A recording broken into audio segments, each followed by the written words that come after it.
ये है सबसे खतरनाक मकान मालिक। जो भी किराएदार इस घर में आता, वह उसे बेहोश करके उसकी आंखें और कान निकालकर सुई धागे से सी देते और फिर जिंदा ही फर्श के नीचे दफना दे। कुछ सालों में पूरा घर जिंदा लाशों से भर गया।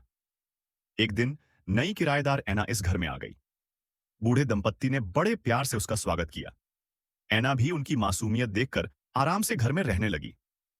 लेकिन एक रात सोने से पहले एना ने दीवार से अजीब आवाजें सुनी। वो धीरे धीरे दीवार पर हाथ फेरने लगी। तभी अचानक उसे छुपे हुए कंपार्टमेंट मिले। सबसे छोटा खोला तो उसमें अजीब बोतलें रखी थीं। बड़ा कंपार्टमेंट खोला तो उसमें सूखी हुई लाश पड़ी थी। यह देखते ही एना चीख पड़ी। तभी मकान मालकिन ने दरवाजे पर आकर पूछा, क्या हुआ? एना ने झूठ कह दिया कि उसे बुरा सपना आया था। लेकिन बूढ़ी औरत समझ गई कि उनका राज खुल चुका है। वो एना को दरवाजा खोलने के लिए बहकाने लगी, लेकिन एना नहीं मानी। तभी मकान मालकिन दरवाजे को धक्का देकर अंदर घुस गई। एना ने पास पड़ी चीज उठाई और उसे बेहोश कर दिया। एना भागते भागते दूसरी सीढ़ियों से निकली, मगर तभी बूढ़ा मकान मालिक सामने आ गया। उसने एना को दबोच लिया और इंजेक्शन लगाकर बेहोश कर दिया।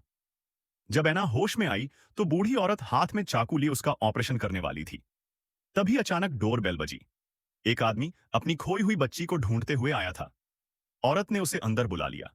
इस बीच एना पर दवा का असर कम होने लगा। वो रेंगती हुई खिड़की के पास जा पहुंची और काफी कोशिश के बाद वह भागकर उसी आदमी की कार में छिप गई। लेकिन तभी बूढ़े दंपति ने उस आदमी को मार डाला और उसकी लाश को कार में बिठाकर उसे हादसे की शक्ल देने ले गई। कार धीरे धीरे खाई में गिर गई, लेकिन किस्मत से एना मरी नहीं। लोगों ने उसे बचा लिया। हॉस्पिटल में इलाज के बाद वह सही सलामत अपने माँ बाप के पास लौट आई। उसने सोचा अब माता पिता उसका ख्याल रखेंगे।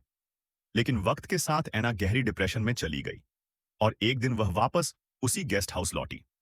उसने खुद को जिंदा लाश बनने के लिए सौंप दिया। उसे सबसे अंधेरे तहखाने में दफना दिया गया, क्योंकि उसके लिए यही सबसे अच्छा अंत।